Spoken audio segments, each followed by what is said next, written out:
சென்னை பட்டாளம் பகுதியில் உள்ள மழைநீர் தேக்கத்தை ஆய்வு செய்ய வந்த மாநகராட்சி அலுவலர் பள்ளத்தில் தடுமாறி விழுந்து படுகாயம் அடைந்துள்ளார். இதுகுறித்த கூடுதல் விவரங்களை நமது செய்தியாளர் வீரக்குமார் வழங்க கேட்கலாம். வீரக்குமார், விவரங்கள். வணக்கம் விக்னேஷ்.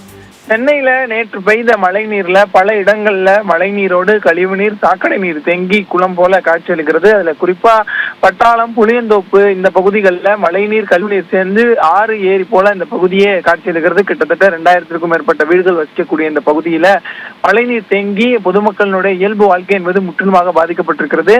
இந்த பகுதியில காலை அமைச்சர் இந்த பகுதியினுடைய பொறுப்பு அமைச்சராக இருக்கக்கூடிய சேகர் பாபு ஆய்வு செய்ய வருவதாக இருந்த நிலையில அதற்கு முன்பாகவே மத்திய சென்னையினுடைய மண்டல அலுவலர் பிரவீன்குமார், அதோடு அவரோடு சேர்ந்து மாநகராட்சி அலுவலர்கள் 20க்கும் மேற்பட்டோர் இந்த பகுதியில சேகர்பாபு அவர்கள் வருவதற்காகவும் அவருக்கு வரக்கூடிய ஏற்பாடுகளையும் செய்து வந்திருந்தார்கள். இந்த நிலையில அமைச்சர் வருவதற்கு முன்பாக இந்த பகுதிகளில் மழை நீரை உடனடியாக வெளியேற்றணும் அப்படிங்கிறதுக்காக ராட்சச மின் உறிஞ்சும் மோட்டார்கள் மூலமாக மழை நீரை உறிஞ்சி வெளியில ஏற்றிட்டு இருந்தாங்க. கிட்டத்தட்ட 6க்கும் மேற்பட்ட மோட்டார்களை வைத்து வெளியில ஏற்றிட்டு இருந்தாங்க. இந்த நிலையில இந்த பகுதிகளில் மேற்பார்வை செய்து வந்த மாநகராட்சி அலுவலர் ஒருவர் திடீரென அங்கிருந்த பள்ளத்துல தெரியாம தவறி கீழே விழுந்து அவருடைய காலில் படுகாயம் ஏற்பட்டது.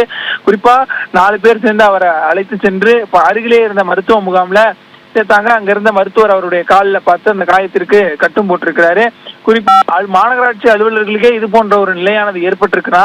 இங்க இருக்கக்கூடிய மக்களுடைய நிலையை பத்தி கண்டிப்பா சொல்லி ஆகணும். கிட்டத்தட்ட 2000க்கும் மேற்பட்ட குடும்பங்கள் இருக்கக்கூடிய இந்த பகுதியில கண்ணுக்கே தெரியாத அளவுக்கு மேடும் பள்ளங்களும், குண்டும் குழியும் பள்ளங்களும் இருக்கு. இந்த சாலை ஒழுங்கா இல்லை என்றாலும் மழை நீர் அதுல தேங்கி இருக்கிறதுனால, மழை நீரோடு கழிவு நீர் இத்தனையும் இருக்கக்கூடிய காரணத்தினால பொதுமக்கள் ஒருபுறம் அவதியடைந்தாலும் இந்த பகுதிகளை பார்வையிட வந்திருக்கக்கூடிய அலுவலர்களுக்கே உரிய பாதுகாப்பு என்பது இல்லை என்பதுதான் இங்க நம்ம களத்திலிருந்து பார்க்க முடியுது. இந்த நிலையில தான் அவர் இந்த பகுதிகளை ஆய்வு செய்ய வரக்கூடிய அமைச்சர் சேகர் பாபுக்காக முன்னெச்சரிக்கையாக இவர் ஒரு பகுதிகளில் மேற்பார்வை செய்து கொண்டிருந்த நிலையில இந்த அலுவலர் தெரியாம தடுமாறி அந்த பள்ளத்துல கீழே விழுந்து காலில், அவருடைய இடது காலில் கடுமையான காயமானது ஏற்பட்டிருக்கிறது. அருகிலே இருந்த மருத்துவ முகாம்ல அவருக்கு இப்போது சிகிச்சை செய்யப்பட்டு அவர் வீடு திரும்பி இருக்கிறார்.